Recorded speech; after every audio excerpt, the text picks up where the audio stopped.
Hello বন্ধুরা, good morning. চলে এলাম আবারও নতুন একটা ব্লগ নিয়ে। আশা করছি সবাই খুব ভালো আছো, আর তোমাদের ভালোবাসায় আমরাও সবাই খুব খুব ভালো আছি। তো দেখো, এখন বাজে 6টা। তো রোজকার ন্যায় আমি 5টার সময় উঠে তারপর রান্না বসিয়ে দিয়েছিলাম, আর এদিকে রান্নাও আমার প্রায় কমপ্লিট হচ্ছে। আর এদিকে দেখো 5:30টার পর থেকে এত বৃষ্টি শুরু হয়েছে যে সকালে 5টার সময় ঘুম থেকে উঠে আমি একদমই বুঝতে পারিনি যে এতটা বৃষ্টি হবে। সকালে একদমই মেঘ পরিষ্কার ছিল, আর তারপর 5:30 থেকে শুরু হয়ে গেল প্রচণ্ড বৃষ্টি। তো জলে আজকে আমাদের নাজেহাল অবস্থা, কিছুতেই আমরা বাড়ি থেকে বেরোতে পারলাম না। না তো তোমাদের দাদাভাই অফিস যেতে পারলো, আর না তো আমাদের আরুষনা স্কুলে যেতে পারলো। তো এই জলের জন্য কিন্তু আমরা অনেকক্ষণ ওয়েট করেছিলাম যে 7টার সময় তো স্কুল বসে, তাও যদি 7টার সময় যদি বাড়ি থেকে বেরোতে পারি তো একটু লেট হলেও অন্তত স্কুলটা যাওয়া হবে। কিন্তু না, কিছুতেই যেতে পারলাম না। আর শুধু আজকে নয়, কালকেও আরুষনা এই বৃষ্টির কারণে স্কুল যেতে পারিনি, আর আজকেও। তো দুদিন পর পর এই বৃষ্টির জন্য স্কুলগুলো অফ হয়ে গেল। তো তোমাদের দাদাভাই দেখো স্নান টান করে খাওয়া দাওয়া করে ওয়েট করছিল। তো দেখছি বৃষ্টি থামছে না, তো তার জন্য আবারও একটা ঘুম দিচ্ছে। দেখো ভাত ঘুম যাকে বলে, 8টা-9টার সময় ভাত ঘুম দিচ্ছে।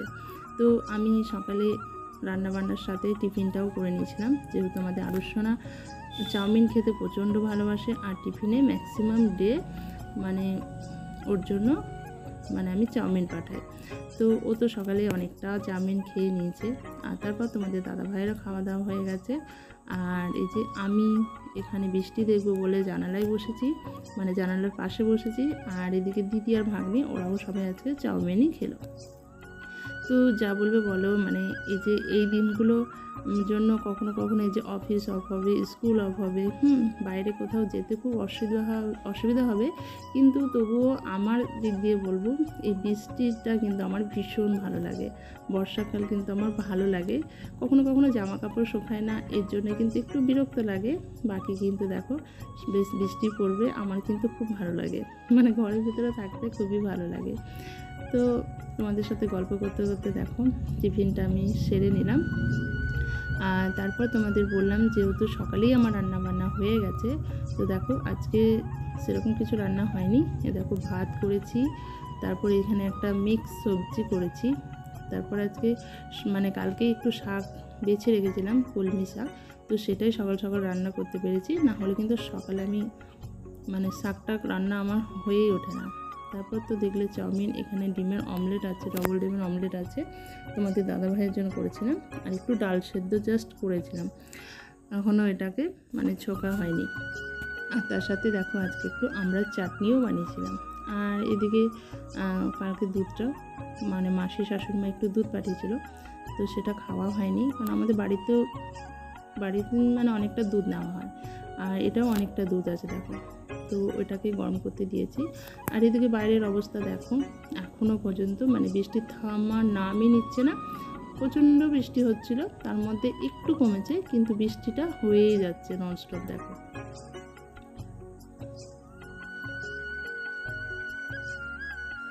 আর এই বর্ষার দিনে দেখবে চারিদিকটা বেশ সবুজ হয়ে থাকে, এটা কিন্তু ভীষণ ভালো লাগে।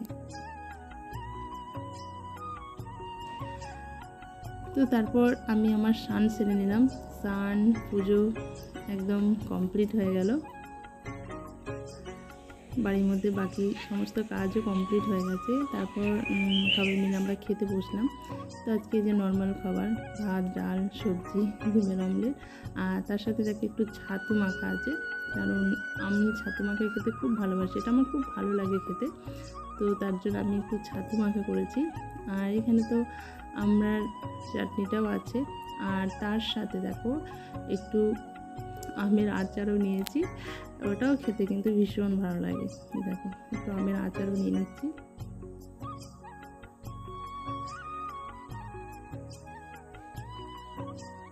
তো তারপর দেখো খাওয়া দাওয়া কমপ্লিট করে একটু শুয়েই ছিলাম।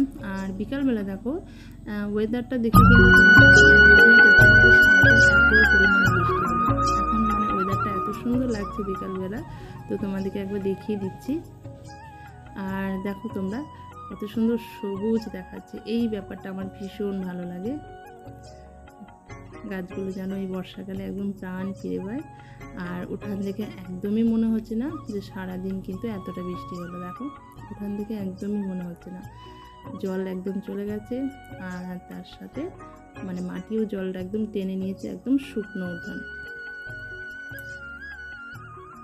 তো চারিদিকটা দেখো বেশ সুন্দর দেখাচ্ছে।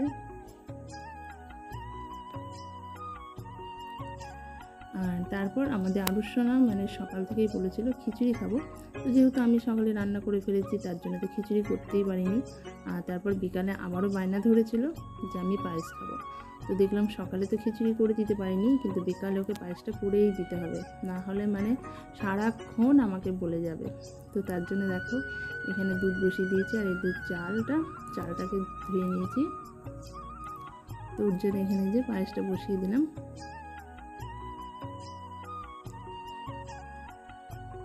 আমাদের মানে আরুষনা পায়েস খেতে প্রচণ্ড ভালোবাসে, যে কিন্তু সব দিন মানে করা হয়ে ওঠে না।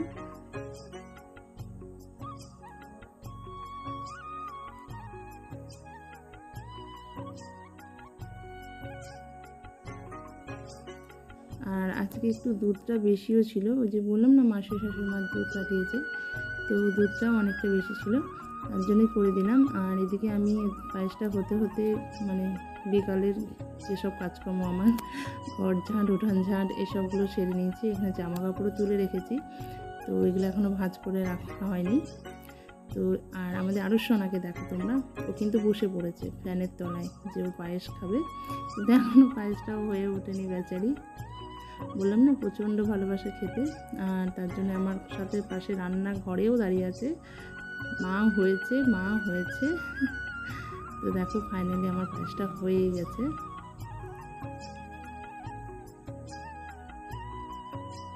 এই যে আমি গ্যাস অফ করে দিলাম, আর অনেকক্ষণ ধরে দাঁড়িয়ে আছি এই যে। আর তারপর দেখো ওকে একটা থালার মধ্যে দিয়েছি ঠান্ডা হবে বলে।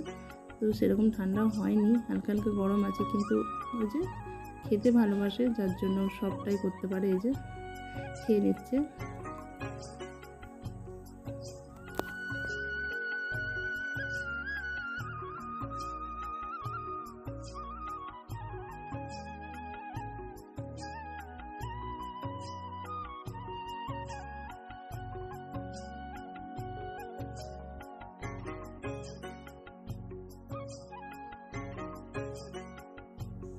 আর তারপর দেখো আমি সন্ধ্যাটা দিয়ে নিচ্ছি। আর দিদি আর ভাগ্নি হঠাৎ করেই একটু প্রোগ্রাম ছিল আমার মেজো ননদের বাড়ি যাওয়ার।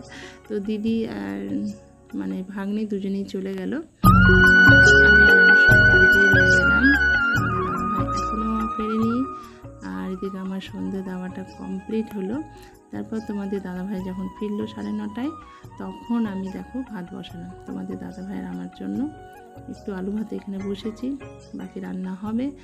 আর অনেক দিন ধরে বলছিলাম ভুট্টা খাবো, তো তোমাদের দাদাভাই দেখো দুটো ভুট্টা নিয়ে এসছে আমার আর আরুষনার জন্য। তো সেটা এই যে মানে পুরানো আনলে একটু ঠান্ডা হয়ে যাবে বলে কাঁচা এনেছে, আর সেটাকে দেখো ঘরে আমি পুড়িয়ে নিচ্ছি।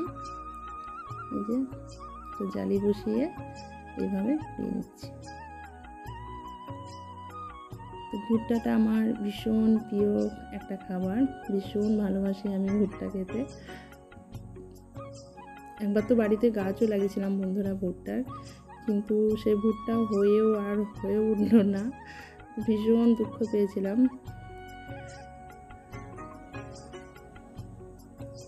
দেখো খুব ভালোভাবে এটাকে পুড়িয়ে নিয়েছি। আর তারপর একদম দোকানের মতোই এক টুকরো কাগজি লেবু আর তার সাথে একটু লবণ, তো দুটোকে বেশ খুব ভালোভাবে ভুট্টাটার সাথে মিশিয়ে নিলাম।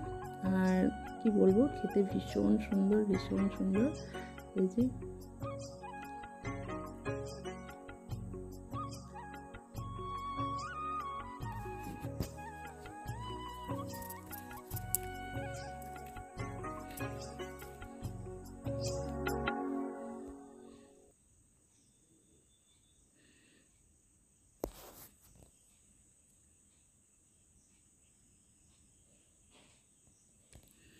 একটু বেশি করেই মানে লেবু দিলাম আর লবণ দিলাম, এটা খেতে ভীষণ ভালো লাগে। তো তারপর আমি খাচ্ছি ভুট্টা, আর আজকে ভুট্টাটা খেতে খেতেই আমার আজকের এই ব্লগটা শেষ করলাম। বন্ধুরা, কেমন লাগলো অবশ্যই কমেন্ট করে জানিও। আশা করছি তোমাদের খুব ভালো লেগেছে। ভালো লাগলে অবশ্যই লাইক কমেন্ট শেয়ার করবে। দেখা হবে তোমাদের সাথে পরের একটা ব্লগে। সবাই খুব খুব ভালো থাকো, সুস্থ থাকো। Tata, by.